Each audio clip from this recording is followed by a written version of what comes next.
Assalamu alaikum dear students, you are watching Learn English with Cab, and today we are going to sort out the problem of where to use preposition and where not to use the preposition.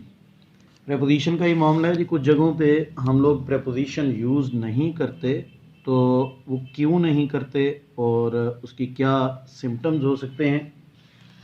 आप लोग, मैं यहाँ पे एक sentence लिख रहा हूँ, इसको ज़रा कंपेयर कीजिएगा। I say that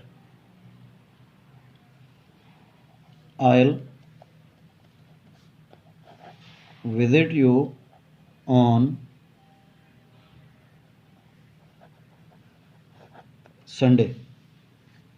I'll visit you on Sunday. अच्छा, इसी तरह से अगर मैं यही सेंटेंस कहता हूँ कि I'll visit you on this Sunday,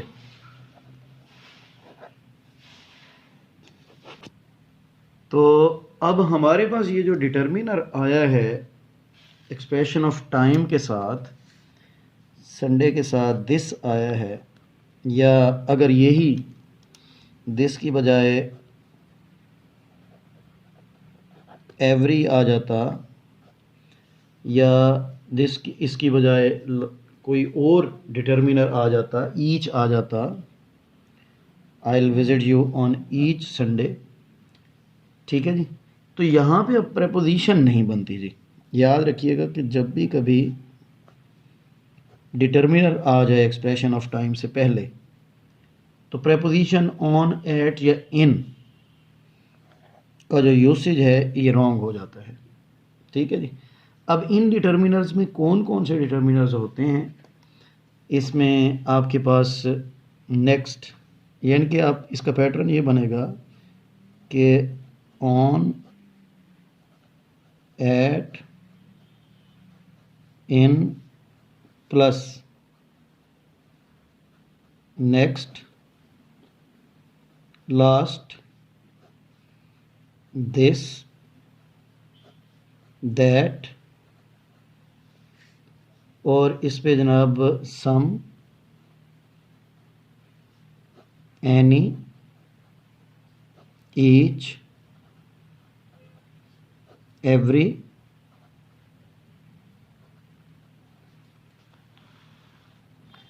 even के ऑल भी आ जाए तो आप प्रेपोजिशन नहीं लगाएंगे। ठीक हो गया जी। अच्छा, ये सारे जो आपके पास डिटर्मिनर्स हैं, इनसे पहले ऑन, इन और एट ये यूज़ नहीं होंगे। ठीक है जी। एक तो ये आपके पास प्रेपोजिशन कहाँ पे हम यूज़ नहीं करते, एक तो ये है। दूसरे नंबर पे ना हमारे पास कुछ वर्ब्स होते हैं जिनको हम ट्रांजिटिव वर्ब्स कहते हैं। जैसे if I say that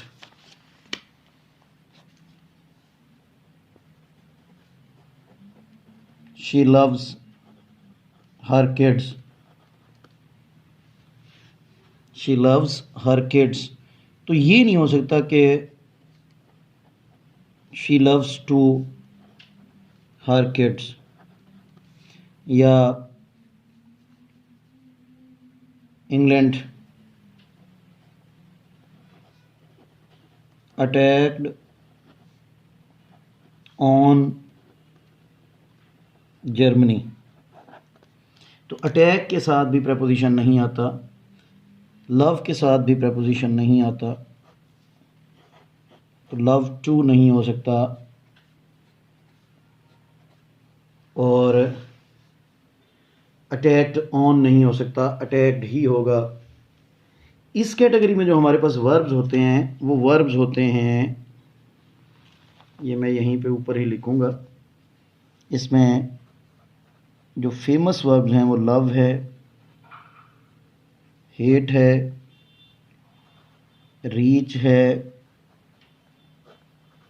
resemble है, ओबे है, ऑर्डर है, अटैक है। ठीक है जी। तो इन वर्ब्स के साथ आगे नो प्रेपोजिशन। इसमें वैसे रेज भी होता है, मिस्टर चिप्स में आप लोगों ने पढ़ा था, रेज द स्टेटस। इसमें फेल भी होता है, FELL, फेल, जिसकी पास्ट फॉर्म फेल्ड होती है। ठीक है जी। तो ये दे डोंट टेक प्रेपोजिशन, यहाँ पे आप लिखें नो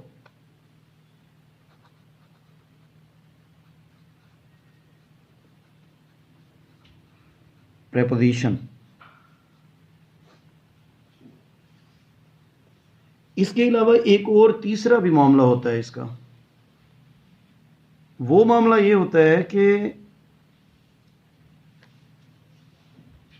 जैसे कुछ एक्सप्रेशंस होते हैं, जैसे टुमारो है, यस्टरडे है।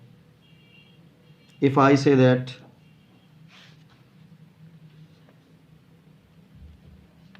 शी विल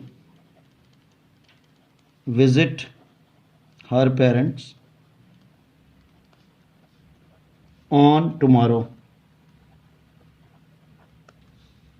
ठीक है जी, ऑन यस्टरडे, तो ये नहीं हो सकता, दैट इज रॉन्ग। अच्छा, इसी तरह से if I say that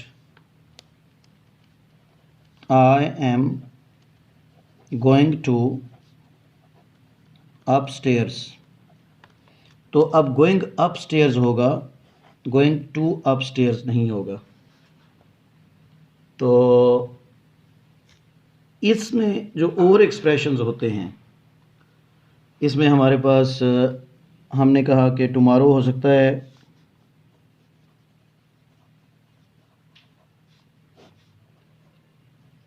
yesterday हो सकता है, और अपस्टेयर्स डाउनस्टेयर्स हो सकता है।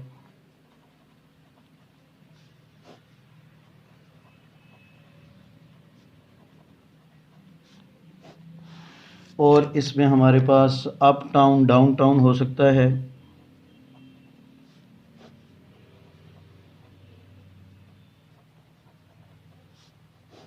और इसमें हमारे पास इनसाइड आउटसाइड हो सकता है।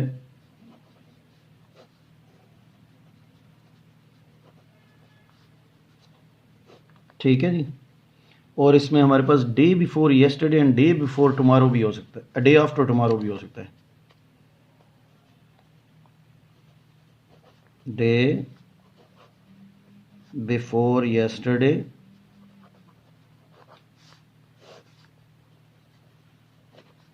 Day after tomorrow. ठीक है जी। इन एक्सप्रेशंस के साथ हम लोग, इन सारे एक्सप्रेशंस के साथ भी आप प्रेपोजिशन यूज नहीं करेंगे, यानी कि इनसे पहले